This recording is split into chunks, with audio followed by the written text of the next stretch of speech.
ce calcul des prix horaires en bourse fait qu'on va passer de prix très faibles à des prix extrêmement importants. Comme on n'a pas pu absorber la flambée des prix par les prix, on l'a absorbé en partie par l'impôt. Et donc ce que le consommateur d'énergie n'a pas payé a été en partie payé par le contribuable. Au Royaume-Uni par exemple, il n'y a plus aucune régulation publique. Donc on a eu des factures multipliées par 3, multipliées par 4. En Grèce, on a eu des conséquences sociales tellement terribles que certaines communes ont distribué du bois de chauffage gratuitement. Pour les États, ça a été des milliards d'euros de subventions, mais ces milliards ont été balancés comme si on les jetait au feu. C'est-à-dire qu'on n'a pas isolé les maisons, on n'a pas fait de l'efficacité énergétique dans l'industrie. Bienvenue dans le Greenetter Club, la chaîne qui décortique les grands sujets écologiques. Aujourd'hui, nous allons parler de la crise de l'électricité, explosion des factures des ménages, déstabilisation de l'industrie ou endettement des États. La crise de l'électricité affaiblit l'ensemble de la société, d'où cette question: quelles sont les raisons profondes de cette crise électrique? Pour y répondre, nous recevons Aurélien Bernier, journaliste spécialisé sur les questions énergétiques et auteur de L'énergie hors de prix aux éditions de l'Atelier. Bonjour Aurélien. Bonjour. Première question, est-ce que tu peux raconter ce qui s'est passé dans la crise énergétique de 2021-2022 ? On n'a pas toujours les idées claires à ce sujet. Qu'est-ce qui s'est passé ? Quelle a été l'ampleur de la crise ? Oui, c'est normal qu'on n'ait pas les idées claires parce que le discours officiel est quand même assez biaisé. On explique aujourd'hui que c'est la guerre en Ukraine qui a provoqué la flambée des prix. En fait, c'est pas la cause. Ça a évidemment accentué la flambée des prix de l'énergie, mais la cause est bien plus profonde, bien plus structurelle. On a eu cette période Covid où l'économie a tourné au ralenti, et avec une reprise économique ensuite. Mais pendant toute la période avant le Covid, on avait des prix du gaz qui étaient bas, particulièrement bas, parce que, pour plusieurs raisons, mais d'abord parce qu'on avait une stabilisation ou une baisse de la consommation mondiale, parce que d'autres énergies étaient privilégiées, parce que de nombreux pays se sont mis à exporter sur le marché mondial du gaz liquéfié. Donc du gaz qu'on met à très basse température, qui est sous forme liquide et qui ensuite est transporté par bateau et qui est remis sous forme gazeuse ensuite quand il arrive au port pour être injecté dans le réseau. Donc ça permet de remplacer le gaz qui circule par gazoduc. Et surtout, c'est un mode de livraison qui correspond beaucoup mieux à un fonctionnement de marché de court terme, parce que une cargaison de gaz se livre assez facilement, elle s'achète et elle est livrée assez vite, et puis évidemment on peut livrer à peu près partout sur la planète. Et sur ce marché du gaz qui est devenu de plus en plus fluctuant, il n'était pas rare que des bateaux partent pour une destination en Europe par exemple, et qu'en cours de route changent de destination pour aller livrer le gaz ailleurs, en Asie, parce que la cargaison avait été vendue en bourse et achetée par un autre acheteur. Voilà. Les prix du gaz ont été particulièrement bas parce que les États-Unis ont exporté du gaz liquéfié, notamment leur gaz de schiste. Les Australiens ont développé aussi cette production et cette forme de commercialisation. Et voilà, il y avait une offre supérieure à la demande, donc la logique de marché fait que les prix sont bas. Quand les prix sont bas, les industriels n'investissent pas. Et à la sortie du Covid, la demande a explosé d'un coup. Et en fait, les infrastructures ne permettaient pas de répondre suffisamment vite à cette demande. Donc l'offre a dépassé la demande, les prix ont flambé. Toujours une logique de marché. Et c'est cette flambée des prix du gaz qui met le feu au marché des énergies d'une manière générale, et des énergies de réseau en particulier, donc le gaz et l'électricité. Alors pourquoi est-ce que le prix de l'électricité flambe alors que le prix du gaz flambe, et que dans un pays comme la France, le gaz est très peu utilisé pour produire de l'électricité? On a 70% de nucléaire, on a des ressources hydroélectriques assez importantes, et en fait, les centrales thermiques ne sont utilisées que de façon très minoritaire pour produire l'électricité. Eh bien parce que on a mis en place un système dérégulé pour le gaz et l'électricité, c'est-à-dire avant on avait une régulation des pouvoirs publics qui chapeautait l'industrie électrique et l'industrie gazière, et on a remplacé ce système de régulation par les pouvoirs publics par une régulation par le marché. Et la régulation par le marché fait que les prix de l'électricité sont alignés sur les prix des énergies fossiles, y compris dans un pays comme la France qui utilise peu d'énergie fossile pour produire son électricité. Donc le gaz flambe, l'électricité flambe. Et on se retrouve avec cette crise des prix de l'énergie, alors d'ailleurs qui a commencé un peu plus tôt dans certains pays, en Espagne par exemple et au Portugal, où les pays sont beaucoup plus dépendants du gaz. Il y a beaucoup plus de centrales thermiques au gaz dans le mix électrique. Donc la flambée des prix a démarré plutôt dans ces pays dépendants du gaz, mais ça s'est propagé très vite, y compris dans des pays qui n'ont pas ou très peu de centrales au gaz. Est-ce que tu peux essayer de nous décrire l'ampleur de la crise énergétique, à la fois pour les citoyens en Europe, pour les industries et aussi pour les États? Quelles ont été l'ampleur, c'est-à-dire les augmentations de prix? C'est vrai qu'il y a eu des boucliers tarifaires, il y a eu plein de choses qui fait qu'on n'a pas forcément perçu réellement ce qui s'était passé. Et puis les conséquences concrètement sur nos industries, sur nos États et sur les citoyens un peu partout en Europe. Alors les conséquences sont assez variables, et en France on a été quand même relativement privilégiés, enfin protégés de cette flambée des prix, parce que il reste encore de la régulation. Il reste encore un élément de régulation important, mais que l'Union européenne essaye de supprimer, et va sans doute réussir à supprimer, ce sont les tarifs régulés de l'électricité. C'est-à-dire qu'à l'époque, on avait un service public, l'État déterminait les prix de l'électricité, totalement. Alors EDF avait ses coûts, faisait des propositions de tarifs, mais l'État arbitrait et on avait des tarifs régulés. Et tout le monde payait le même prix, quel que soit l'endroit où on habite. Alors évidemment, il y avait des tarifs par type d'utilisation, hein. Les industriels n'avaient pas les mêmes prix que les particuliers, mais des ménages payaient le même prix qu'ils habitent dans le 1er arrondissement de Paris ou au fin fond de la Creuse. Hein. Et c'est une logique importante d'ailleurs en matière de service public, cette péréquation tarifaire. Ça veut dire que c'est de la solidarité territoriale. Parce que ça coûte beaucoup plus cher évidemment d'aller emmener l'électricité en Creuse que de l'amener dans le 1er arrondissement de Paris.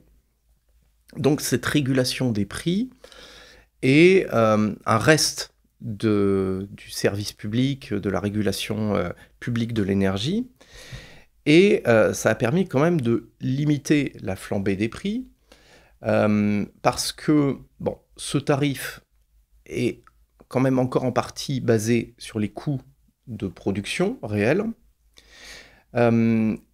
et comme ces coûts de production réels sont moins dépendants des fluctuations boursières que si on était sur un marché totalement libéralisé, on a pu maintenir les prix à des niveaux pas trop élevés, et les fournisseurs privés, puisqu'on verra que des fournisseurs privés maintenant opèrent sur les marchés de l'énergie, évidemment devaient s'aligner pour continuer à vendre du courant, sinon tout le monde serait repassé aux tarifs régulés chez EDF. Donc, ce système qu'on a appelé bouclier tarifaire, on a eu des amortisseurs électriques aussi dans l'industrie. Enfin, il y a eu des dispositifs qui ont fait que les prix n'ont pas trop flambé en France. Malgré tout, il y a eu une augmentation assez forte et surtout qui va être décalée dans le temps, en tout cas pour les ménages. C'est-à-dire que comme on n'a pas pu absorber la flambée des prix par les prix, on l'a absorbé en partie par l'impôt, parce que, voilà, malgré tout, quand l'État maintient des prix artificiellement bas, ça veut dire que l'État compense, et donc cette compensation, il faut bien prendre l'argent quelque part, et donc ce que le consommateur d'énergie n'a pas payé a été en partie payé par le contribuable, donc par la même personne, même si ce n'est pas les mêmes modes de calcul. Après, dans les entreprises, on a eu des augmentations de tarifs assez spectaculaires, avec parfois des factures multipliées par 2, par 3, parce qu'on n'a plus ces tarifs régulés dans l'industrie. Et donc, les entreprises négocient directement avec les fournisseurs d'énergie. Des contrats, en général, qui ont une durée de 2-3 ans. Et les malheureux dont le contrat arrivait à échéance en pleine crise des prix, eh bien, évidemment, les fournisseurs leur proposaient des contrats beaucoup plus chers pour leur renouvellement. Donc là, il y a eu de la casse.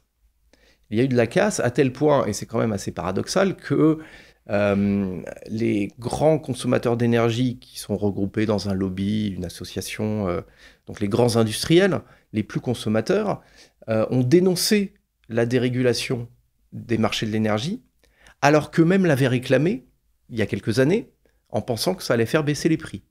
Et donc là, en période de crise, ils se retrouvent avec des dépenses énergétiques qui explosent, et disent « l'État doit intervenir, il faut faire quelque chose, il faut empêcher les prix de flamber ». Ce qui est tout à fait paradoxal. Mais bon, voilà à peu près la situation en France. Dans d'autres pays, ça a été véritablement catastrophique. Au Royaume-Uni, par exemple, il n'y a plus aucune régulation publique. Donc en fait, tout le monde s'est retrouvé dans la situation dans laquelle étaient les entreprises françaises. C'est-à-dire que, y compris les ménages, ont pris l'augmentation, ça a été reporté directement sur les ménages. Donc on a eu des factures multipliées par 3, multipliées par 4, et des gens qui sont tombés dans la précarité énergétique du jour au lendemain. C'est-à-dire qu'on a arrêté de se chauffer, c'est ce genre de choses ? Oui, qu'on a arrêté de se chauffer, qu'on réduit leur consommation. Sauf que, bon, au Royaume-Uni, la libéralisation a été poussée au maximum. Tout a été privatisé, les privés pratiquent les prix qu'ils veulent et voilà, déterminent eux-mêmes les conditions de fourniture d'énergie. Et au Royaume-Uni, vous avez des compteurs communicants comme en France, hein, le Linky ou le compteur Gaspard. Bon, on a des équivalents au Royaume-Uni. Et qu'est-ce qui s'est passé ?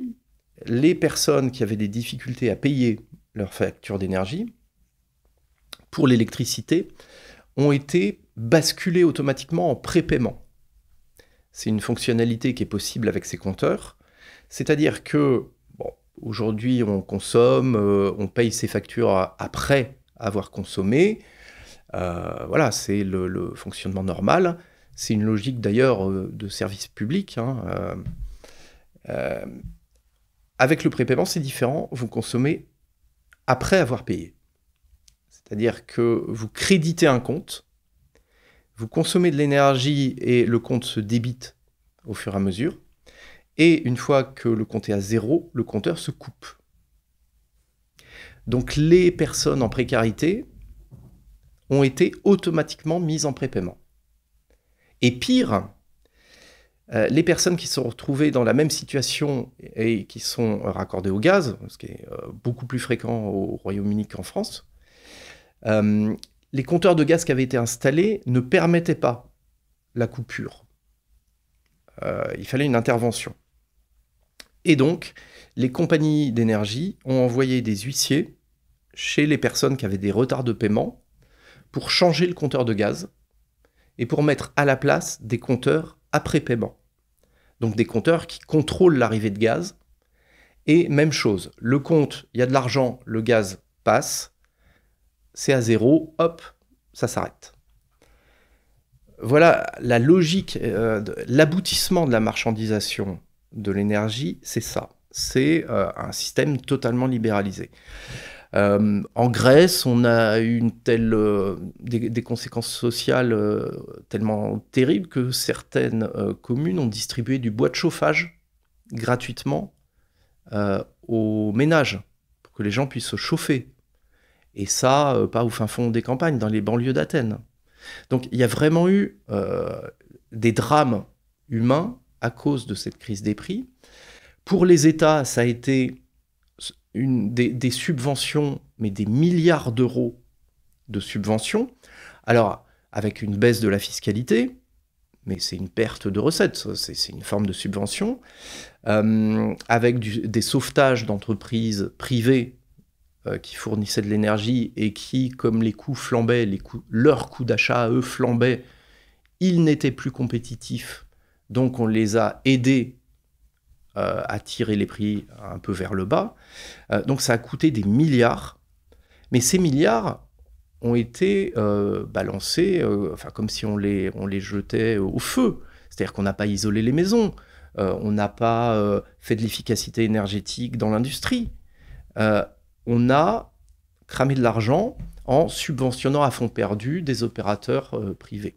Pour qu'on se rende compte des ordres de grandeur, je lisais dans ton livre que les États européens ensemble ont payé plus de 600 milliards. J'ai lu un chiffre actualisé qui parlait de 800 milliards d'euros. Concrètement, alors quels sont les États qui ont le plus payé? Mais c'est pour qu'on se rende compte des ordres de grandeur, c'est gigantesque. Ah oui, c'est gigantesque. 600 milliards. 600 milliards. Voilà, jamais on est intervenu dans un secteur industriel de cette façon. Alors, les pays qui ont le plus subventionné, dans les pays membres, dans les États membres, c'est l'Allemagne, de loin, notamment pour préserver la compétitivité économique de l'industrie allemande. Mais la France fait partie aussi des grands contributeurs. Le Royaume-Uni aussi, ça a coûté une fortune au Royaume-Uni pour maintenir des prix à la consommation à peu près acceptables, même s'ils avaient fortement augmenté. Parce qu'évidemment, les gouvernements, les majorités au pouvoir étaient très ennuyés par cette crise. On a eu des manifestations d'ampleur, pas trop en France, même si on a parlé de manifestations d'artisans, de commerçants, les boulangers qui ont manifesté à Paris, ça a fait un peu parler. Mais il y a eu des manifestations beaucoup plus importantes au Royaume-Uni, où la majorité en place était pas tranquille. Donc on a éteint l'incendie avec des centaines de milliards d'euros, encore une fois, engloutis pour rien. On nous rebat les oreilles avec la transition énergétique. Là, ces centaines de milliards auraient pu être utilisés pour des actions de sobriété, pour économiser l'énergie sur le long terme. Ils ont été dilapidés, en fait. Je trouve que c'est intéressant quand on parle de sujets comme la dette. Alors je crois que c'est 264 milliards pour l'Allemagne, quelque chose comme 80 ou 90 milliards pour la France, j'ai plus le chiffre exact. C'est ces ordres de grandeur-là. C'est assez savoureux et un peu, on rit jaune, mais quand on parle de la dette, on voit qu'en fait, et toi c'est en tout cas ce que tu avances, c'est que c'est la privatisation du secteur de l'énergie qui a entraîné ces flambées des coûts prioritairement, avec ensuite la conséquence de la guerre en Ukraine. Mais voilà, je trouve que c'est intéressant de voir que la privatisation du secteur de l'énergie, d'après ce que tu nous en dis, en fait, ça grève le budget de l'État. Est-ce que tu peux nous expliquer, parce que ça c'est vraiment quelque chose qu'on ne comprend pas, en France, plus de 80-90%, j'ai plus le chiffre précis en tête, mais vient en gros du nucléaire, de l'hydraulique et un peu des énergies renouvelables, donc on a très très très peu d'électricité d'origine fossile, principalement gaz et un petit peu encore de charbon. Euh, Comment se fait-ce qu'en France, le prix de l'électricité soit lié au prix du gaz ? Alors, bon, c'est une mécanique un peu complexe, donc, mais ça s'explique et ça se comprend à partir du moment où on essaye de bien poser les choses. Et surtout de les prendre par le bon bout. Il faut voir que on est dans une démarche idéologique. Avant tout, on veut privatiser.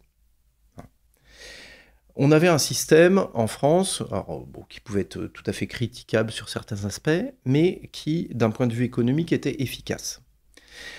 Comment ça se passait? On avait différents moyens de production, du nucléaire, de l'hydroélectricité, des centrales thermiques, ensuite on a introduit des énergies renouvelables, et ces moyens de production ont des coûts de production différents.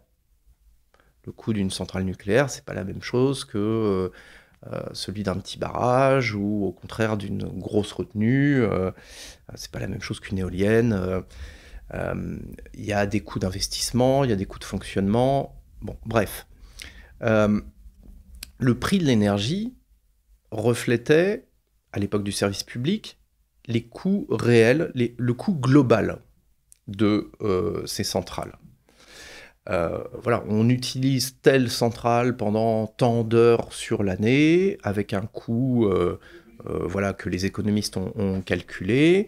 Eh bien, on est capable, avec les différentes centrales qui composent le mix électrique, de calculer un coût moyen de l'électricité. Et c'est ce coût moyen qui servait de base au calcul des prix. Ensuite, avec une distinction particulière, industrielle, etc. Mais c'était le reflet des coûts. Quand on veut privatiser, c'est plus du tout la même chose. Pourquoi? Parce qu'on n'a plus un seul propriétaire qui va essayer d'optimiser son parc de production de façon rationnelle. Quand EDF avait tous les moyens de production, il y avait une logique d'optimisation où voilà, le nucléaire produisait de façon plutôt constante une électricité qui correspondait à la consommation de base. À l'inverse, les centrales thermiques qui coûtaient cher à faire fonctionner n'étaient utilisées qu'à certains moments de l'année pour assurer la pointe. L'hydroélectricité, avec sur certaines centrales des capacités de stockage, était utilisée aussi de façon optimale. Et les coûts de tout ça étaient lissés. Si vous voulez privatiser, si vous voulez introduire le privé là-dedans, le privé va acheter ou construire des centrales.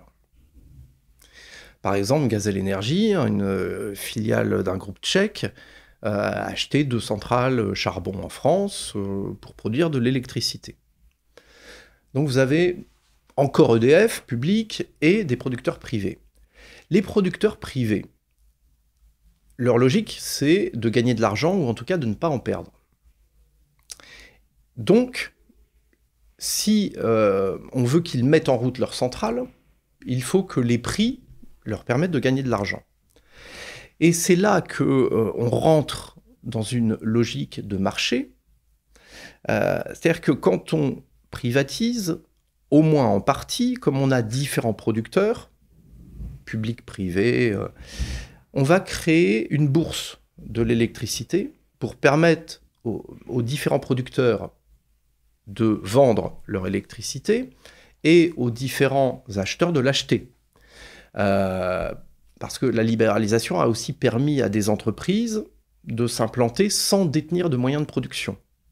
La plupart des gens qui vous démarchent au téléphone, qui vous appellent pour vous vendre de l'électricité, n'ont pas de centrale. Ils achètent l'électricité sur le marché. Et sur ce marché se forme un prix par un système d'offre et de demande. C'est-à-dire que les producteurs d'électricité proposent leur électricité à un prix donné en indiquant, voilà, moi je suis prêt à vendre telle quantité à tel prix. Et les acheteurs font l'inverse, c'est-à-dire des offres d'achat. Je suis prêt à acheter telle électricité à tel prix. Et on a un algorithme qui mouline tout ça et qui calcule un prix. Mais avec l'électricité, on n'est pas comme avec, je sais pas moi, le marché de la viande ou des fruits et légumes. On ne peut pas se permettre d'avoir une pénurie. Hein, si un rayon de bananes est vide, on attend quelques jours pour avoir des bananes, on repasse 3 jours après et on a des bananes. C'est pas très grave. Si jamais il y a une demande d'électricité qui n'est pas satisfaite, ça crée des problèmes qui peuvent aller jusqu'au blackout, comme on a eu il y a quelque temps en Espagne et au Portugal. Donc, le système, même libéralisé, doit s'assurer que la production va bien satisfaire la demande. Et pour être sûr que notre opérateur privé, le type qui détient des centrales au charbon par exemple, va bien mettre ces centrales en service, il faut que le prix qui lui est proposé lui garantisse une rentabilité. Donc l'algorithme de calcul de la bourse de l'électricité va faire quoi? Il va classer les offres d'énergie, analyser les prix, et il va fixer le prix de l'électricité à un instant T au niveau du coût de la centrale, au niveau du coût le plus élevé de la centrale qui est nécessaire pour atteindre cet équilibre. C'est-à-dire que si c'est une centrale hydraulique qui est nécessaire pour... On a déclenché... Alors, on a pris les énergies renouvelables dites fatales, c'est-à-dire celles qui fonctionnent quoi qu'il arrive. Il y a du soleil, il y a de la production solaire, il y a du vent, il y a de la production éolienne, il y a les installations au fil de l'eau, hydroélectriques. Bon, tout ça, on prend parce que sinon c'est perdu. Ensuite, on met du nucléaire pour assurer l'essentiel de la production. Et voilà, ensuite, on a besoin d'hydroélectricité pour assurer le delta. Eh bien, c'est le prix de la centrale la plus coûteuse parmi toutes celles-ci qui va servir de référence, qui va être le prix de l'électricité à cet instant. Et donc, s'il y a besoin d'une centrale au gaz, ça sera le prix de la centrale au gaz. Si c'est une centrale au charbon, le prix du charbon. Donc ça veut dire que certains vont faire des bénéfices importants, mais que dans tous les cas, le propriétaire de la centrale gaz ou de la centrale charbon est sûr que le prix qu'il demande va bien lui être donné, et donc il va démarrer sa centrale. Voilà, c'est une logique totalement différente, là où le service public assurait un équilibre, assurait la fourniture de l'électricité parce que c'était son métier. Là, on passe dans une logique où un producteur privé assure la fourniture de l'électricité s'il gagne de l'argent. Et par exemple, pour prendre un exemple, dans le cas où il y avait un monopole public, par exemple avec EDF, EDF pouvait mettre le prix de l'électricité à 10, même s'il avait une ou deux centrales qui faisaient bondir les prix, mais c'était pas grand-chose pour lui, il s'y retrouvait. À l'heure du marché, vu que la dernière centrale appelée, donc une centrale à gaz, va mettre 50 ou 100, par exemple, son coût pour effectivement être en route, tout le prix de l'électricité ce jour-là va être à 100. Et donc, on va payer 10 fois plus cher alors qu'il y a une seule centrale qui est concernée. Exactement. Alors, c'est des tarifs horaires, en fait. C'est-à-dire que chaque heure, on a ces enchères en bourse où les producteurs proposent leur énergie, les acheteurs l'achètent, et donc on a cette fixation du prix toutes les heures. Donc, si on va voir sur le site internet de RTE, qui gère le transport d'électricité, et qui donne les prix de l'électricité, on va voir sur une journée 24 prix différents, avec des fluctuations énormes. Parce que la consommation d'électricité varie beaucoup dans la journée. Évidemment, la nuit, il y en a assez peu. Par contre, à 8h du matin, à 19h le soir, surtout en hiver, on a des pics de consommation. Et donc, ce calcul des prix horaires en bourse fait qu'on va passer de prix très faibles à des prix extrêmement importants. Et on peut même avoir, alors ça paraît totalement incroyable, mais ça existe, et de plus en plus, on peut même avoir des prix négatifs de l'électricité. C'est-à-dire que on se retrouve en surproduction. Alors pour différentes raisons, parce que la production intermittente, on arrive à la prévoir, mais bon, il peut y avoir quand même des aléas, donc on peut avoir des énergies renouvelables qui produisent plus que ce qui était prévu. On peut avoir des prévisions de consommation qui sont erronées. On peut avoir aussi sur d'autres centrales des ajustements qui sont pas bons. Bref, on est en surproduction. Et en surproduction, eh bien, il faut bien écouler l'électricité. Et donc, on va payer des gens pour consommer à certaines périodes ou pour stocker l'électricité. Les moyens de stockage étant très limités, en général, c'est des barrages avec des systèmes qui fonctionnent dans les deux sens. C'est-à-dire, on peut pomper de l'eau pour la remonter en altitude, et ensuite, quand on la fait redescendre, on produit de l'électricité. Mais c'est quelque chose de totalement aberrant, mais qui arrive de plus en plus régulièrement. Et pourquoi le gaz? Parce que dans le système que tu décris, effectivement, ça pourrait être n'importe quelle unité, n'importe quelle centrale électrique. Le gaz, parce que c'est... pourquoi? Alors d'ailleurs, c'est pas que le gaz, hein. Les médias ont dit, c'est le gaz, c'est pas que le gaz, ce sont les centrales thermiques. Donc gaz, charbon, fuel. Sauf que, en France, les centrales fuel ou les centrales charbon sont très rarement utilisées. Les centrales gaz, beaucoup plus. Même si leur production n'est pas très importante, mais elles sont fréquemment utilisées, justement pour ajuster. Par ailleurs, il y a un effet extrêmement pervers dans ce fonctionnement de marché, c'est que on voit bien que les centrales les plus importantes économiquement, pour gagner de l'argent, ce sont les centrales pilotables facilement. C'est-à-dire qu'on peut déclencher comme ça et qui peuvent produire très vite, même si c'est peu de temps dans la journée. C'est à ces périodes de pointe, évidemment, que les prix vont monter le plus haut. Et donc c'est vrai pour les centrales thermiques, mais c'est vrai aussi pour certaines centrales hydrauliques. Alors pas l'hydraulique au fil de l'eau, hein, un barrage installé sur une rivière, mais des barrages avec du stockage d'eau et où on peut déclencher la production assez facilement à un moment donné. D'un point de vue économique, ces centrales ont les mêmes caractéristiques qu'une centrale thermique, qu'on peut démarrer et arrêter assez facilement. Et donc, dans la logique de marché, ces centrales vont proposer des prix alignés sur ceux des centrales thermiques. Alors que les grands barrages hydroélectriques français ont les coûts de production les plus faibles de tout le parc. On est sur du 30 € du mégawattheure pour une bonne partie des ouvrages. C'est nettement moins que la production nucléaire. Ce sont les ouvrages les plus économiquement intéressants, qui fournissent l'énergie, alors une énergie renouvelable en plus, mais à très bas prix. Et ces logiques de marché font que les propriétaires de ces barrages, donc EDF et Engie, en France, il y en a guère que deux, en tout cas des grands ouvrages, vendent au tarif du gaz.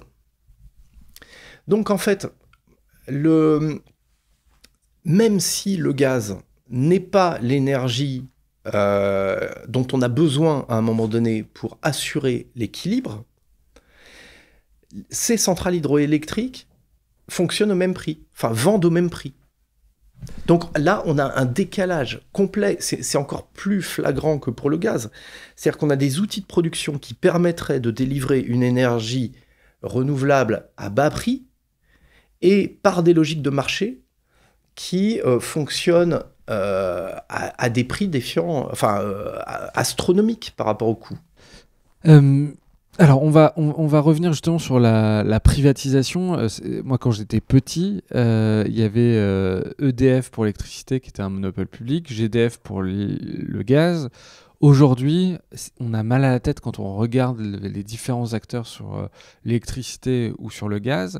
Je l'ai dit pêle-mêle, mais je voudrais que tu nous expliques, que tu nous fasses un tableau de qui fait quoi aujourd'hui dans le secteur de l'électricité. Je veux dire, il y a RTE, il y a Enedis, il y a Engie, il y a tous les fournisseurs, Total Energy, Direct Energy, il y a la commission de régulation de l'énergie, de l'électricité. Il y a tout un tas d'acteurs. On ne sait plus trop s'ils sont publics ou s'ils sont privés. Est-ce que tu peux nous faire une photographie entre ce qui existait il y a 30 ans et ce qui existe aujourd'hui? Qui fait quoi?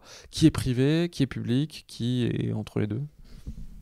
Alors, quand on a créé le service public de l'énergie, bon, on était dans une situation moins complexe que celle d'aujourd'hui, mais on avait des dizaines, voire des centaines de producteurs privés, certains publics, des municipalités. Et on a regroupé tout ça, alors presque tout ça, parce qu'il est resté des régies publiques, mais on a nationalisé, on a regroupé les opérateurs privés du gaz et de l'électricité dans 2 entités, Électricité de France, Gaz de France, qui géraient toute la chaîne. Donc EDF avait les moyens de production, le réseau, vendait l'énergie aux consommateurs, éditait les factures, se faisait payer, etc. Ça, juste après-guerre. Juste après-guerre, oui, juste après-guerre, c'est 46. Donc c'est. Alors, il y avait eu un projet de nationalisation dans les années 30 sous le Front populaire, qui n'avait pas eu le temps d'aboutir. Et il y a eu des nationalisations aussi avant, en Irlande par exemple, qui a été le premier pays en Europe à nationaliser l'énergie. Et en fait, le service public de l'énergie, au XXe siècle, c'était un standard. Ça a été mis en place dans la plupart des pays, avec succès. Et les premiers services publics de l'énergie, d'ailleurs, naissent en Amérique du Nord, au Canada et aux États-Unis, pour lutter contre le pouvoir des grandes firmes privées. Et c'est pas la nationalisation de l'URSS, hein. C'est des gouvernements libéraux en Ontario, par exemple, qui décident de créer un service public de l'énergie pour lutter contre les abus du privé. C'est Roosevelt, quand il est gouverneur de l'État de New York, qui crée une entreprise publique. Ensuite, quand il est président des États-Unis, il régule le secteur de l'énergie pour lutter contre les trusts qui pratiquaient des prix prohibitifs, voilà, c'est les multinationales de l'époque. Et le service public a été pensé pour ôter l'énergie des mains du privé. Et pour en faire, on ne parlait pas de bien commun forcément à l'époque, mais pour en faire un vrai service public. Voilà, ça s'est fait dans la plupart des pays de la planète. Donc, c'est des schémas assez simples où une entreprise publique gère l'ensemble de la chaîne. Et puis, évidemment, les pouvoirs privés, les grandes entreprises qui avaient perdu cette activité quand même assez rentable, avaient envie de la reconquérir. Et ça a pris un certain temps, hein, puisque ces services publics fonctionnaient bien, globalement. C'était une réussite, et en France, voilà, tout le monde était quand même assez attaché au service public de l'énergie. Vous auriez posé la question dans les années 60 ou 70, est-ce qu'il faut privatiser l'énergie? Mais on vous aurait regardé et on vous aurait pris pour un fou. Et donc ça a pris du temps, et les libéraux ont construit un système, un modèle de dérégulation, qui d'ailleurs a été expérimenté au Chili sous Pinochet.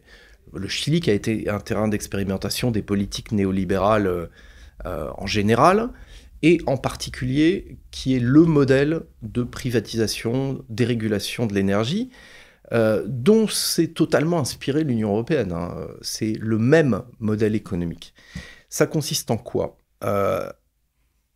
Donc c'est sous l'impulsion des ultra-libéraux, les fameux Chicago Boys, Milton Friedman, etc. Exactement. Et au Chili, l'école de Chicago est arrivée aux responsabilités avec Pinochet, et les économistes ultralibéraux ont théorisé et mis en place ce système.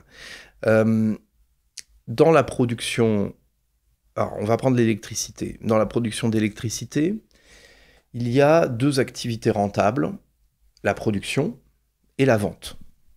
Et une activité qui a priori n'est pas rentable, qui est le transport, les activités de réseau, le transport et la distribution. C'est les lignes à haute tension. Voilà. Et moyenne et basse tension pour la distribution, mais tout ce qui est réseau. L'idée étant d'ouvrir à la concurrence, d'avoir plusieurs producteurs et plusieurs fournisseurs. Par ailleurs, ce réseau doit être neutre du point de vue de la concurrence. C'est-à-dire qu'il ne doit pas favoriser un acteur plutôt qu'un autre. Donc, il faut séparer les activités. Il faut isoler les activités de réseau, isoler la production et isoler la commercialisation. D'ailleurs, c'est la même logique pour le ferroviaire. On retrouve exactement la même chose. On a un réseau, on veut plusieurs compagnies qui font rouler des trains et qui vendent des billets. Eh bien, le réseau doit être séparé du reste et doit garantir des conditions de concurrence égales pour tous. Là, c'est pareil. Aujourd'hui, c'est SNCF Réseau qui s'en occupe pour le rail en France, et puis SNCF qui est une entreprise privée maintenant, et puis d'autres acteurs qui vont venir commercialiser des voyages en train. Et donc, dans l'électricité, on a fait ça. On avait EDF qui faisait tout. On a gardé EDF producteur. On a gardé un EDF commerçant. Et entre les deux, on a créé de nouvelles entités pour gérer le réseau. Donc RTE pour le transport, c'est-à-dire la très haute tension, le transport sur de longues distances, et puis voilà, la gestion de ce réseau, et ERDF, pardon, à l'époque, Électricité Réseau de France, pour la distribution, et qu'on a fait changer de nom parce que RDF rappelait trop EDF. Et donc c'est devenu Enedis, donc, qui gère le réseau basse-moyenne tension. Et donc, du côté de la production, on autorise d'autres producteurs qu'EDF, et du côté de la vente, d'autres vendeurs qu'EDF. À partir de là, ça veut dire que des entreprises privées peuvent ouvrir une centrale, comme Total l'a fait il y a quelque temps en construisant une centrale gaz en Bretagne. Voilà, c'est une centrale privée, comme les développeurs de parcs solaires ou de parcs éoliens le font depuis assez longtemps, où on est principalement sur de l'investissement privé. Donc on a des moyens de production privés, et à l'autre bout, on permet à des marchands d'énergie de s'installer. Donc, on permet aux opérateurs qui auraient construit des moyens de production de vendre leur énergie, ce qui paraît assez logique. Donc, Total, qui a sa centrale au gaz ou qui a des parcs d'énergie renouvelable, eh bien, crée, ça ne s'appelait pas comme ça avant, mais c'est devenu Total Énergie, pour vous vendre de l'électricité. Ça, c'est le détaillant, Total Énergie. C'est le détaillant. Et puis, on a des gens qui n'ont aucun moyen de production, mais qui vont acheter aux producteurs et qui vont vous le revendre. Et qui vont soit vous proposer des services supplémentaires pour justifier leur existence, soit, qui vont essayer de proposer des prix attractifs. Alors, ces prix attractifs, étant donné que EDF reste ultra majoritaire dans la production, Ça veut dire qu'il faut arriver à rogner sur des coûts, bref. Bon, donc, on reviendra sur les fournisseurs. mais en tout cas, voilà le système, on découpe. Et dernier élément essentiel, indispensable, on crée une bourse. On crée cette fameuse bourse de l'énergie pour que les différents producteurs puissent vendre aux différents détaillants. Parce que, encore une fois, celui qui n'a pas de moyens de production doit bien acheter l'électricité quelque part, donc il l'achète en bourse. Et cette bourse va déterminer les prix, hein, ce que j'expliquais tout à l'heure avec ces modalités de calcul. Et voilà, et là, le système est bouclé, si ce n'est que, voilà, il faut encore arriver à supprimer certains outils de régulation qui existaient, comme ces fameux tarifs régulés, pour que ce soit vraiment les règles du marché qui détermine totalement le prix de l'énergie. Avec quand même une idée en tête, c'est de baisser les coûts du prix de l'électricité, c'est ça l'idée.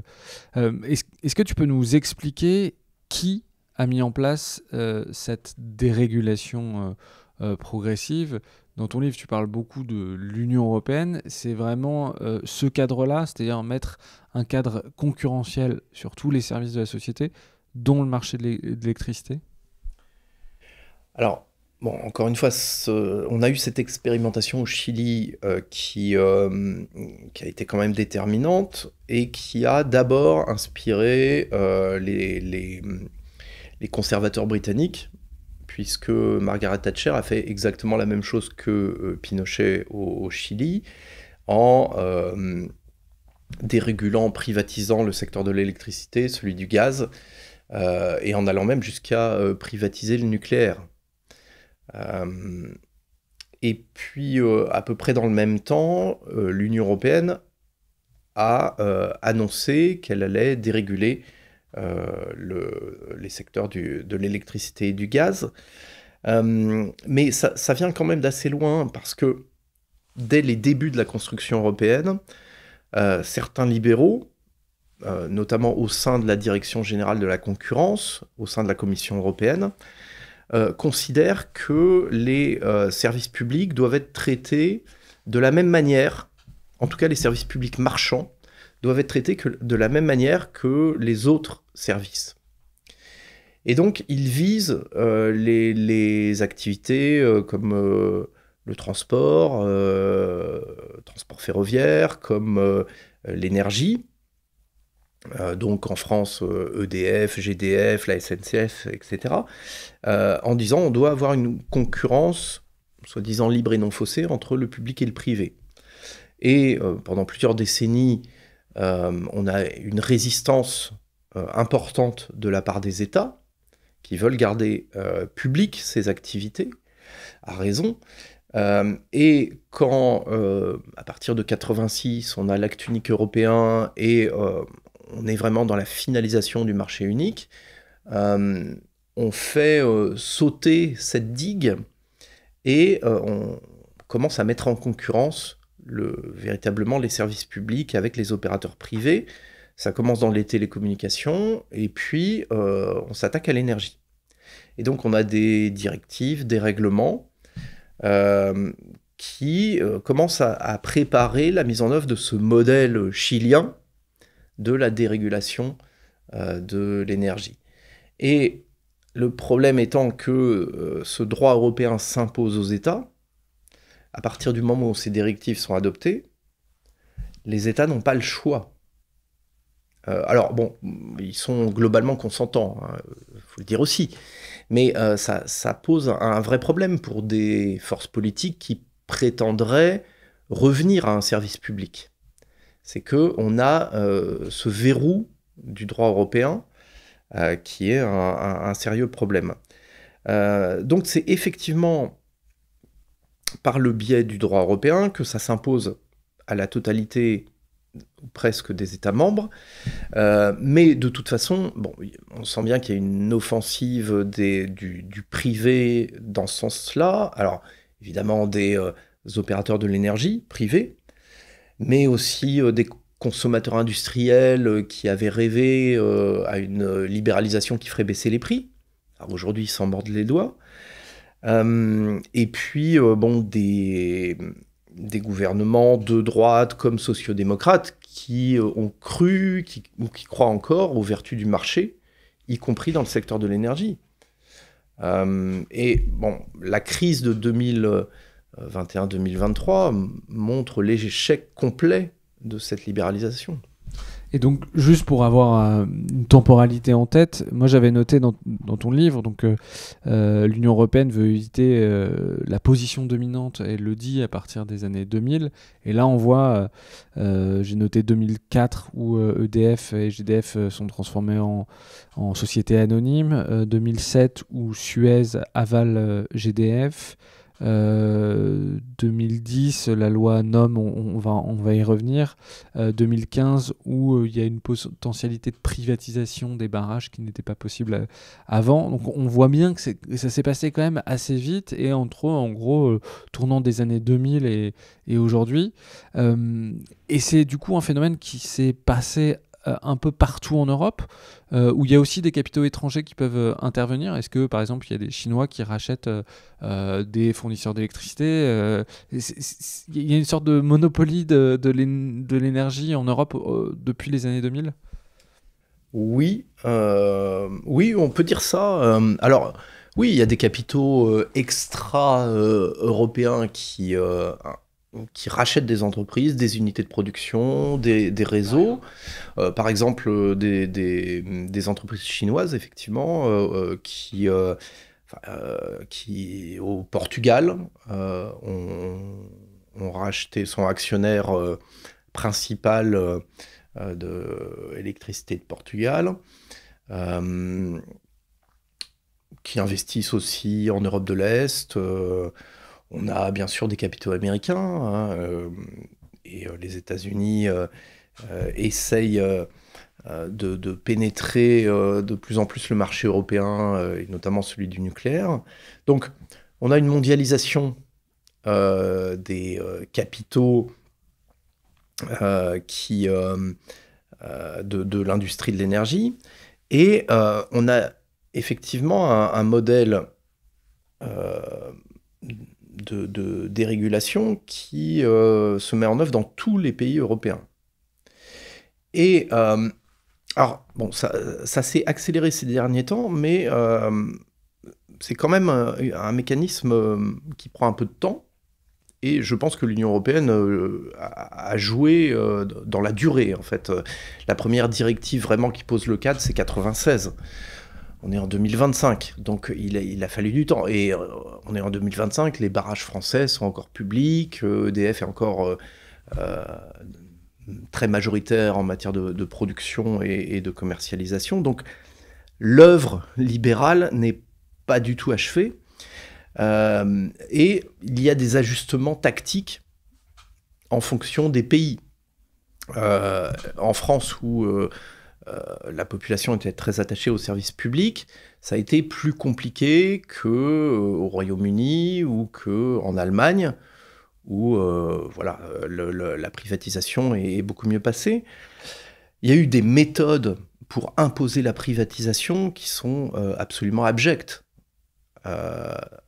En Grèce, par exemple, l'Union européenne et la Banque centrale, la Banque mondiale, Fonds monétaire international, ont profité de la crise grecque dans les années 2014-2015 et ensuite pour exiger le démantèlement du service public de l'électricité en Grèce. C'est-à-dire que ce que l'Union européenne fait en France sur un pas de temps assez long, ça s'est fait en Grèce en l'espace de quelques mois, dans le cadre des fameuses négociations avec la Troïka pour faire plier le gouvernement grec à l'époque. Et on a bradé le service public de l'électricité en tordant le bras du pouvoir politique en Grèce. C'était vraiment un ultimatum. Aujourd'hui, quand l'Union européenne finance l'Ukraine, ces financements qui sont des prêts, il n'y a pas de dons désintéressés, sont conditionnés à un certain nombre de mesures structurelles dont la libéralisation du marché de l'énergie. De façon à ce que l'Union européenne adhère ou pas, que l'Ukraine adhère ou pas à l'Union européenne, peu importe, mais que le système énergétique ukrainien fonctionne dans les mêmes conditions que le système européen, c'est-à-dire logique de marché, libre circulation de l'énergie entre les États, etc. Donc on a vraiment des méthodes de voyous par moment pour forcer les États à adopter cette logique de libéralisation et de libre-échange. Parce que ce qui est en train de se passer, on parle beaucoup de cette concurrence à l'intérieur des États, mais ce qui est en train de se passer, c'est que on développe une concurrence à l'échelle de l'Union européenne avec de l'énergie qui peut circuler d'un pays à l'autre, ce qui a toujours été le cas. Hein. On a des interconnexions aux frontières qui permettent de livrer du gaz en Espagne ou au contraire d'en importer de Belgique. Pareil pour l'électricité. Mais auparavant, c'était des accords entre États ou entre compagnies publiques. Aujourd'hui, c'est des logiques de marché. Donc on est en train de faire la même chose que ce qu'on a fait pour les biens de consommation, un système de libre-échange où ceux qui décident des flux, ce sont les acteurs du marché. Il y a un sujet là-dedans, alors toi ça va te paraître un sujet bateau, mais pour la plupart des gens, je pense que c'est un sujet soit qu'ils ont dont ils ont simplement entendu parler, soit qu'on arrive difficilement à appréhender parce qu'il est très complexe. C'est le sujet de l'Arenh. Donc l'Arenh, c'est un mécanisme. Est-ce que tu peux présenter ce que c'est ? Parce que quand on comprend ce qui se passe, ça paraît complètement scandaleux. Est-ce que tu peux présenter ce que c'est, pourquoi ce mécanisme a été mis en place et à quoi il sert ? Encore une fois, désolé de le redire, mais on part d'une préoccupation idéologique. On veut la concurrence. Et on est face à un problème en France où EDF détient quasiment tous les moyens de production.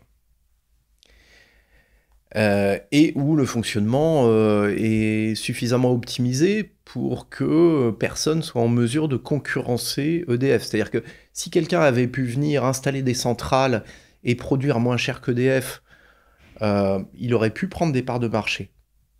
C'était pas le cas, parce que le système fonctionnait bien. Donc, comment arriver à faire en sorte que, au moins sur la commercialisation, on ait de nouveaux acteurs qui puissent s'implanter et vendre de l'électricité en concurrence avec EDF. Donc, il y a eu des réflexions autour de ça, et c'était une vraie problématique. Il a fallu trouver une solution, et négocier d'ailleurs une solution avec Bruxelles.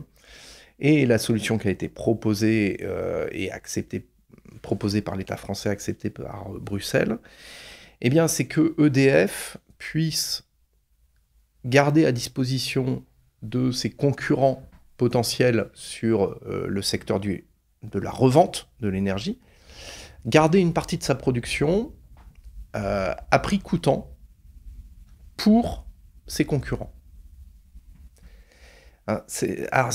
Économiquement, c'est aberrant. D'un point de vue strictement concurrentiel, ça va contre tous les principes que nous assènent les libéraux depuis des décennies. La libre concurrence, voilà. Là, on prend une partie de la production d'un opérateur et on la cède à prix coûtant à ses concurrents. C'est incroyable. C'est incroyable. C'est comme si on forçait un marchand de voitures à prendre un quart des bagnoles qui sortent de son usine et à les céder à prix coûtant à un nouveau marchand de voitures qui voudrait s'implanter en France. C'est ça que ça veut dire. Et donc, ça, c'est sur la production nucléaire. C'est sur la production nucléaire. Pourquoi ? Parce que la production nucléaire est les 70% de la production d'électricité en France, c'est le coût du nucléaire qui était déterminant à l'époque dans la formation des prix. Donc, pour être sûr que des concurrents proposent des contrats aux consommateurs qui soient concurrentiels avec les prix d'EDF, on a pris cette part de nucléaire qu'on leur a réservée, en sachant qu'ils pouvaient la prendre, l'acheter à prix coûtant, alors voire à perte, hein, parce que bon, le calcul du prix, il y a beaucoup de polémiques autour de ça.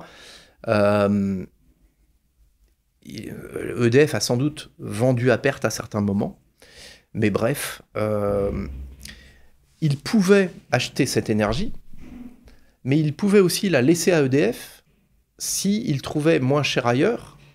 Par exemple, si un fournisseur allemand, par exemple, leur proposait un prix inférieur au nucléaire d'EDF. Donc c'était une option d'achat. Donc en fait, l'opérateur privé, le fournisseur alternatif, c'est le terme consacré, était gagnant à tous les coups en termes de prix. Il n'y avait aucune prise de risque. C'est pareil, ces grands patrons qui nous disent que voilà, ils prennent des risques, leur vie consiste à prendre des risques. Non, enfin là, il n'y avait aucun risque. Ils étaient couverts absolument, totalement, et on leur a créé les conditions idéales pour qu'ils concurrencent EDF. Donc ça ne s'explique que par la volonté de faire une place au privé, y compris de façon artificielle. Et quand je parlais de la Grèce tout à l'heure, on a fait la même chose en Grèce. On avait un opérateur public, un équivalent d'EDF en Grèce. Alors bon, là-bas c'est du charbon, c'est pas du nucléaire, mais qui avait un parc de centrales charbon qui faisait l'essentiel de la production électrique. Eh bien, ces fameuses négociations pendant la crise ont consisté à faire la même chose. Et d'ailleurs, le dispositif s'est appelé NOM, qui est le nom de la loi française qui a introduit cette disposition, l'AREN, l'accès régulé au nucléaire historique, cette disposition qui consiste à offrir à prix coûtant une partie du nucléaire. Eh bien, l'électricité produite à partir du charbon en Grèce par l'opérateur public a été vendue aussi à des opérateurs privés, et là, à perte. Là, c'est absolument net. C'était 20 euros, enfin les coûts de production étaient à 60 euros le mégawattheure, ça a été vendu en dessous de 40.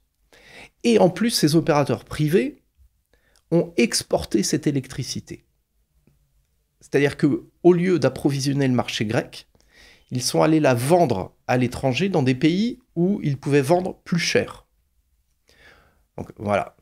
Tout ça pour dire que cette arène n'est pas une spécificité française, même si ça a été inventé pour la France, mais c'est un modèle qui a été répliqué en Grèce, et qu'en fait, il s'agit d'inventer n'importe quoi, même un système aberrant, même un système qui contredit la doctrine économique libérale, pour affaiblir le service public. Mais sur les barrages, c'est la même chose que sur le nucléaire. On a un parc de barrages donc, qui appartient à 2 opérateurs. Hein. Il y a EDF qui en détient la grande majorité, enfin en tout cas en termes de puissance. Et puis on a des filiales d'Engie sur le Rhône et dans les Pyrénées. Donc on n'a pas de véritable concurrence. Et la production hydroélectrique est quand même assez importante. Et c'est la deuxième après le nucléaire. Et donc pour l'Union européenne... C'est quoi, c'est une dizaine de pourcents à peu près ? Oui, alors bon, ça fluctue évidemment selon les années, suivant est-ce qu'il y a beaucoup d'eau, pas beaucoup, est-ce qu'il y a beaucoup de demandes aussi ou pas beaucoup, bon, mais en tout cas oui, c'est autour de ça. Et la question pour la France, voilà, on a 80% de la production à peu près, c'est le nucléaire et l'hydro, et là-dessus, il n'y a pas de concurrence. Donc, pour le nucléaire, on a inventé ce système d'arène. Pour l'hydro, eh bien, où on est sur un système de concession, l'État concède à EDF l'exploitation des barrages, eh bien, il faut revoir les conditions de concession, en tout cas c'est ce que demande l'Union européenne, pour permettre à des privés d'exploiter des barrages à la place d'EDF. Et donc l'Union européenne met la pression depuis des années sur la France, parce que voilà, cette part d'hydroélectricité est extrêmement importante, et que, alors évidemment le privé en rêve, parce que vous imaginez, des barrages dont le coût de production est à 30 € du mégawattheure, et dont l'énergie peut être revendue 100, 150, 200, 300 € suivant les périodes, parce qu'on va faire fonctionner ces centrales en période de pointe, là où l'énergie est la plus chère, c'est rêvé. En plus, les coûts de fonctionnement sont ridicules, il y a besoin d'assez peu de personnel. Donc, du point de vue d'opérateurs comme Total Energy, qui se sont dit candidats à la reprise des barrages, c'est un jackpot. S'ils arrivent à obtenir cette privatisation, c'est un jackpot. Et l'Union européenne met l'accent là-dessus parce qu'en France, c'est important. Dans d'autres pays, si l'hydraulique, ça ne représente pas grand-chose et pas beaucoup d'enjeux financiers, ce sera sur une autre thématique. Donc on a une stratégie qui, bien sûr, varie d'un pays à l'autre. Mais l'objectif est le même. Et donc, on peut inventer des mécanismes aberrants, mais pour atteindre cet objectif de mise en concurrence. Est-ce que tu peux nous parler des fournisseurs? Donc nous, en tant que clients, c'est souvent les organismes, les organisations avec lesquelles on a maille à partir. Alors, comment se fait-ce qui nous appellent? Moi, honnêtement, là, depuis des mois, j'ai 2 appels par jour, je pense, le soir, vers 19h, un répondeur qui m'appelle pour me vendre de l'énergie. Du coup, tu disais que pour la plupart, ils ne produisaient pas d'électricité. Pourquoi ils sont aussi agressifs? Est-ce que tu peux nous parler justement de ces fournisseurs? Alors, bon, il y a différents types de fournisseurs, hein. Déjà, il y a des vrais producteurs.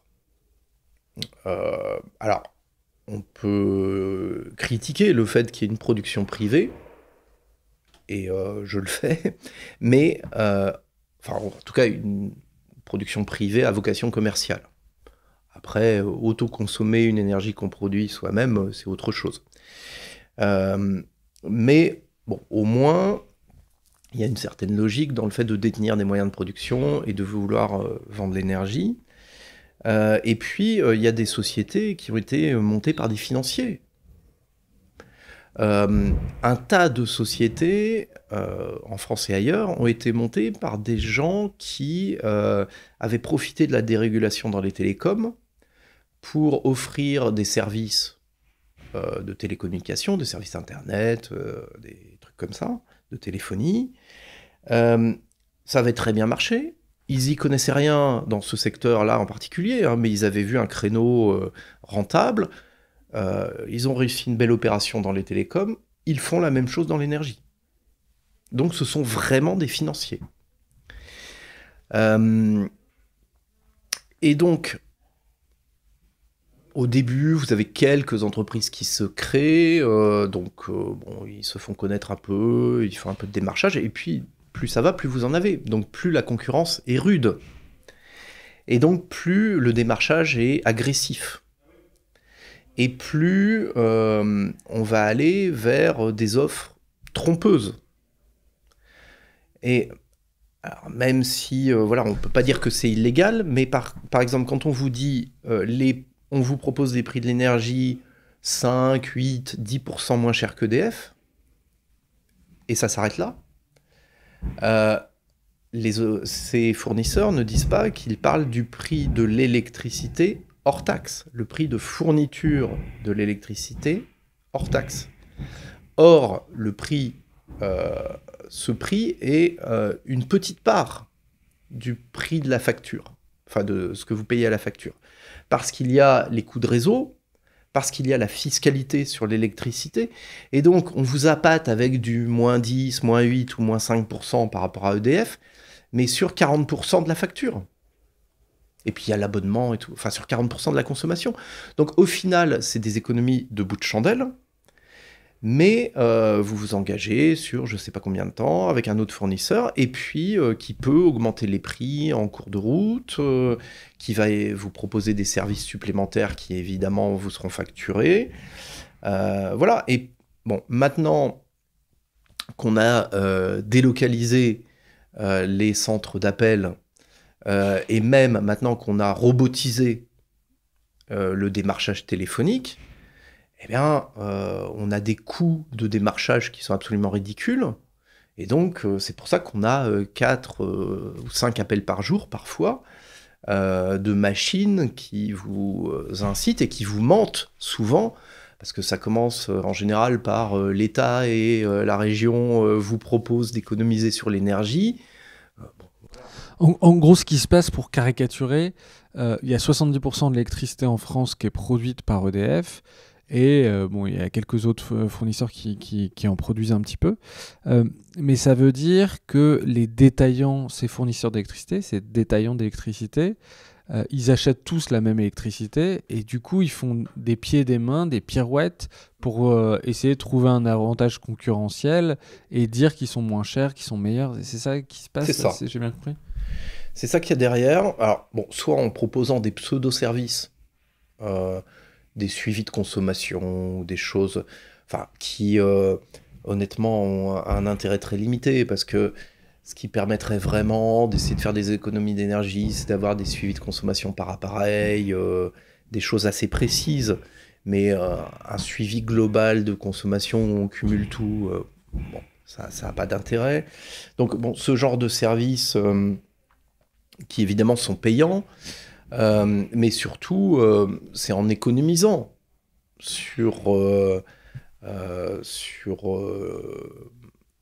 la gestion, en externalisant, délocalisant tout ce qui concerne la facturation. Donc voilà, c'est vraiment de la compression des coûts qui permet de gagner quelques pouillèmes, et bien sûr aussi du trading. C'est-à-dire, sur le marché de l'énergie, ils vont essayer d'optimiser leurs achats avec donc des marchés, bon, je ne vais pas rentrer dans le détail de fonctionnement des marchés, mais qui fonctionnent comme tous les marchés, comme le marché du pétrole, comme tous les marchés de matières premières. On a des achats au comptant, c'est-à-dire on va acheter de l'électricité le jour pour le lendemain, ou même sur des délais encore plus courts. Et puis on va avoir des marchés de moyen long terme. Les prix vont pas être les mêmes, donc on va comme ça avoir des arbitrages, du trading. Et c'est comme ça qu'on arrive, quand on n'est pas trop mauvais, à optimiser les coûts. Mais au prix de services pour le consommateur qui sont complètement dégradés. Même si on propose des gadgets, il n'y a plus moyen d'avoir quelqu'un au téléphone. Oui, ça c'est ce que tu dis dans les. Tu montres, je crois que c'est, je ne vais pas dire une marque, mais si, je crois que c'est chez Engie ou chez une grosse entreprise, je ne sais plus, non, je vais dire différemment. Tu montres justement qu'après le rachat de certaines entreprises, il y a les boutiques qui ferment, d'entreprises publiques, il y a les boutiques qui ferment, il n'y a plus moyen d'avoir quelqu'un au téléphone. Concrètement, c'est ça l'économie des coûts qui est faite. Oui, Engie, c'est paru dans la presse, hein, c'est tout à fait connu. Engie a optimisé son service clientèle en délocalisant dans des pays à bas coût le service client. Et tous fonctionnent comme ça. Et ce qui est dramatique, c'est que quand vous mettez en place cette logique de concurrence, le service public historique doit fonctionner comme ses concurrents, et amené à fonctionner comme ses concurrents, même si on a bien sûr des résistances de la part des salariés, des syndicats, même de certaines directions, mais il est entraîné dans cette logique. Et donc EDF a fermé toutes ses boutiques. On avait, encore il y a quelques années, des boutiques, alors je crois qu'il en reste en Corse, mais ça doit être la dernière, et c'est parce que les syndicalistes la maintiennent ouverte de temps en temps. Donc c'est du militantisme, hein. Mais EDF a fait du 100% en ligne. C'est-à-dire que là où on pouvait rencontrer quelqu'un, avoir des conseils sur ses contrats, où on pouvait éventuellement payer ses factures autrement que par Internet. Voilà, tout ça, c'est terminé. C'est la même chose pour la SNCF qui supprime ses guichets dans la plupart des gares pour faire des économies. Donc, la libéralisation, c'est pas juste faire une place au privé, c'est changer le modèle du service public. Et faire d'entreprises autrefois service public, des entreprises comme les autres. Bon, et je pense que la SNCF est un bon exemple que tout le monde connaît, avec une politique tarifaire que plus personne ne comprend, et où il reste quelque chose du service public, c'est les agents, encore, parce que les agents qui ont vécu la période du service public, ils sont encore attachés, mais c'est la seule chose qui reste de public dans ces entreprises, malheureusement. Dernière question, on a vu que le premier temps, même si on l'a fait assez rapidement, en gros, l'émergence de l'électricité, ça a été des compagnies privées, puis une nationalisation au cours du XXe siècle à peu près dans tous les pays riches. Et aujourd'hui, on va vers une libéralisation absolument partout. Est-ce que une renationalisation pour toi est crédible en France, dans d'autres pays, même aux États-Unis, au Canada, je sais pas. Est-ce que on peut retourner un jour vers une nationalisation de ces services-là? Oui, je pense que c'est possible. C'est compliqué, mais c'est possible. Alors déjà, c'est souhaitable. Alors, quelles sont les difficultés? La première difficulté, c'est le droit. Ce droit européen qui n'impose pas la privatisation, qui impose la concurrence. Mais imposer la concurrence, ça veut dire interdire le monopole public. Donc, revenir à EDF-GDF des années 80-90, c'est interdit par le droit européen. C'est pas pour ça que c'est impossible de le faire, mais ça veut dire qu'il faut une rupture juridique qui permette de le faire. Et il y a plusieurs possibilités, mais on pourrait imaginer inscrire dans la Constitution française que les services publics soient à l'abri de la concurrence, soient des exceptions aux règles européennes de concurrence. Voilà, ça a été proposé par certaines personnalités politiques, mais ça suppose une modification constitutionnelle. Parce que la Constitution française reste encore, à certaines conditions, je ne peux pas rentrer dans le détail, mais peut encore primer sur le droit européen. Et d'ailleurs, cette logique de mise en concurrence publique-privée, je disais tout à l'heure que pour les libéraux, elle était déjà présente dès les années 50, mais l'État français pensait avoir obtenu un compromis à l'époque pour épargner les services publics. Et en fait, progressivement, ils ont été grignotés par les logiques de concurrence. Donc on pourrait les sanctuariser en inscrivant noir sur blanc dans la Constitution, par exemple, l'électricité, le gaz, ces industries sont des services publics exercés par des monopoles publics qui ne peuvent pas être soumises à la concurrence. Dans un pays qui a quitté l'Union européenne, le Royaume-Uni, on n'a pas cette contrainte juridique du droit européen, et les travaillistes, bien qu'ils soient quand même très modérés, sont en train de créer une entreprise publique de l'énergie. Alors, d'abord pour développer les énergies renouvelables, mais cette entreprise publique, a priori, pourrait reprendre des activités dans le nucléaire. Donc on va voir ce que ça va donner. Le chemin est encore long avant d'avoir une entreprise publique puissante au Royaume-Uni, mais c'est quand même un signe intéressant. les Britanniques, qui ne sont plus contraints par le droit européen, renationalisent.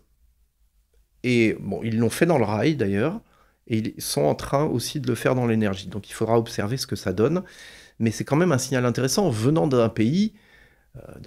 voilà, l'archétype de la libéralisation. Exactement. On a aussi... Alors bon, là c'est des exemples un peu